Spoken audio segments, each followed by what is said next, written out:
200,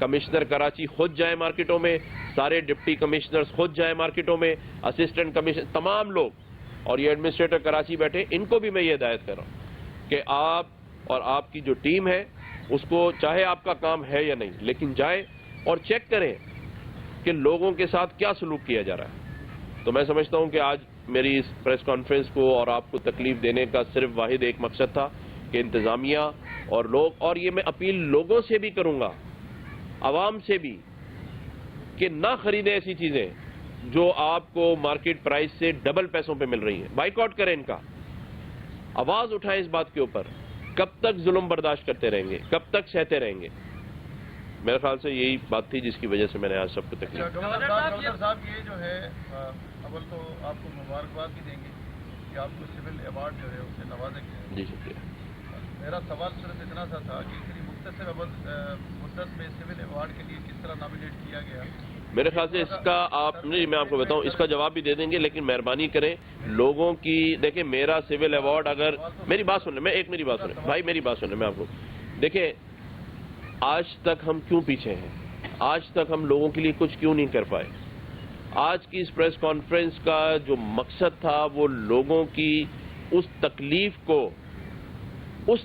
کو جو لوگ رو رہے ہیں اس کو بیان کرنا تھا. لیکن اگر آپ مجھ سے پوچھ رہے ہیں تو یہ بھی سن لیں کہ آج سے 5 سال پہلے میرا نام گیا سول ایوارڈ کے لیے, کیونکہ اس پاکستان کے اندر مجھے ہائیسٹ فارن ایکسچینج لانے پر golden son of Pakistan general Musharraf نے دیا.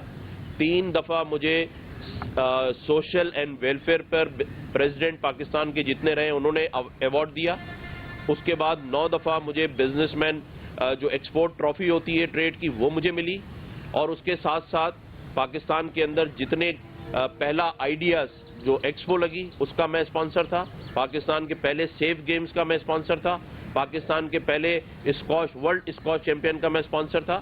اور اس کے علاوہ جتنے یہاں کراچی میں مخیر ادارے ہیں آپ ان سے جا کے پوچھ سکتے ہیں. بات صرف اتنی ہے کہ میں یہ چاہتا ہوں کہ ہم مختلف باتوں کو کرنے کے بجائے لوگوں کو فوکس کریں. یہ کوئی معنی نہیں رکھتی چیز, معنی رکھتا ہے لوگوں کی, عوام کی خدمت. اور آپ یہ بات کرتے ہیں, جو لوگ لکھتے ہیں اس باتوں کے اوپر کہ دسترخوان تو سیلانی کے باہر بھی ہیں, تو بھائی پاکستان کی تاریخ کے اندر کس نے گورنر ہاؤس کے دروازے کھولے ہیں؟ جہاں سیکیورٹی کے نام پر لوگوں کو باہر کھڑا کر دیا جاتا ہے, جہاں حکمران اس بات سے ڈرتے ہیں کہ کہیں انہیں کچھ نہ ہو جائے. آج سیکیورٹی ہائی الرٹ نکلے ہوئے, اس کے باوجود میں گورنر ہاؤس کے باہر دروازوں پہ کھڑے کر کے لوگوں کا استقبال کر رہا ہوں. کل 5:15 سے لے کے 6:45 بجے تک میں لوگوں کے درمیان میں تھا. ایمپریس مارکیٹ کا دورہ کرنا یا روزانہ کی بنیاد پہ دورہ کرنا, اس چیز کو دیکھیں کہ اس کا مقصد کیا ہے. اور اگر آپ کو لگتا ہے کہ یہ ایک اچھا مقصد ہے, لوگوں کی اس میں بھلائی ہو سکتی ہے, تو ساتھ دیں. گورنر صاحب بہت ہی خوشائن بات ہے, جہاں مہنگائی کا احساس متعلقہ اداروں کو نہیں ہے, آپ نے احساس کرتے ہوئے اس بات کو اجاگر کر رہے ہیں کہ عوام ریٹ کریں. وزیر اعلیٰ سندھ کے تمام تر ماتحت ہیں یہ ادارے, کبھی ان کے خلاف کوئی کارروائی ہوتی ہوئی ہمیں نظر نہیں ہے آج تک. کسی بھی ڈی سی, اے ڈی سی یا متعلقہ ادارے کے خلاف کارروائی نہیں. وزیر اعلیٰ سندھ سے کہیں گے کہ آپ کے خدا را ہوش کے نہ کھل لیں اور یہ دیکھیں سارے معاملات. اچھا گورنر صاحب, اس کے ساتھ یہ کر لیں پلیز, آپ کراچی میں کر رہے ہیں, انٹیریئر سے ایک بار آپ گئے تھے جو ہے وہ کچھ امداد تقسیم کرنے, لیکن 7 جہاں پر آپ جو ہے وہ آپ کے اہم رہنما ہیں پارٹی کے مصطفیٰ کمال صاحب نے یہ بات منظر عام پر لائی کہ آپ کو سی ایم صاحب نے فون کر کے اپنے حلقے میں جانے سے روکا.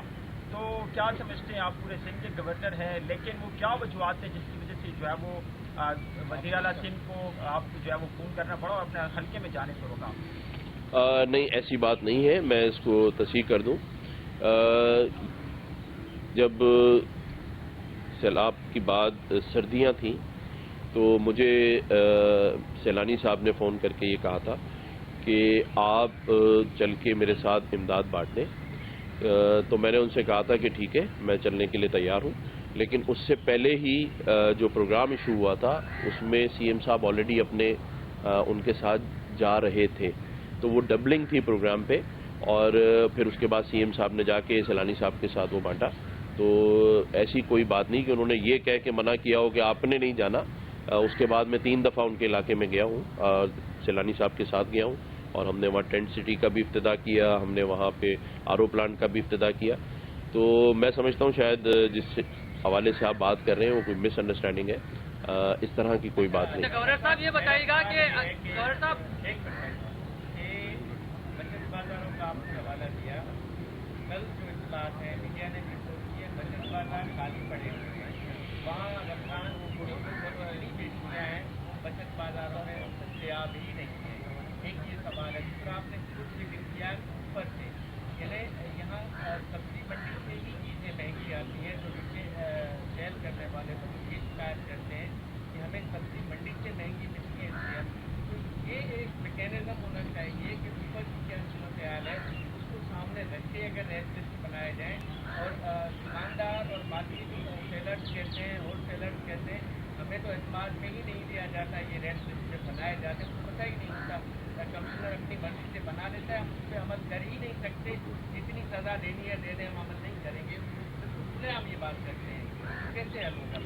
دیکھیں آپ کی جو بات ہے, اور جو کمشنر کراچی ایک نیک نیت آدمی ہے, ان کو ہم نے بلایا تھا. دیکھیں بات صرف یہ ہے کہ جو ریٹس ہیں وہ تو بنا لیے گئے, اب ایشو یہ ہے کہ اس پہ امپلیمنٹ کرانا ہے. بات یہ نہیں ہے کہ انہوں نے یہ نہیں چاہا ہوگا کہ لوگوں کو ریلیف ملے, کمشنر نے یہ نہیں چاہا ہوگا کہ مہنگا ملے. اصل بات یہ ہے کہ جب ایک چیز طے ہوتی ہے, ایسوسیشنز بیٹھتی ہیں تو ایک ریٹ پر ایگری کر لیتے ہیں اور وہ پھر نوٹیفائی کروا کے چلے جاتے ہیں. میں نے آج یہ جو بات کی ہے یہاں پر, وہ بات کی ہے کہ اس کو امپلیمنٹ نہیں کرایا جا رہا. اگر آلو 35 روپے نوٹیفائی ہوا ہے تو یہ امپلیمنٹ کرانا ہے کہ آلو پھر 35 روپے ہی ملے, اور اگر نہیں ہے تو پھر فائدہ نہیں ہے ان ساری چیزوں کا. تو یہ جو آج میں نے بات کی ہے کہ انتظامیہ روڈوں پر آئے اور اس چیز کی جو ریٹ انہوں نے خود نوٹیفائی کیے ہیں اس کو امپلیمنٹ کرائے. دیکھیں ہم سب یہی چاہتے ہیں نا کہ لوگوں کو ریلیف ملے, تو لوگوں کو ریلیف ملنا اگر پیپر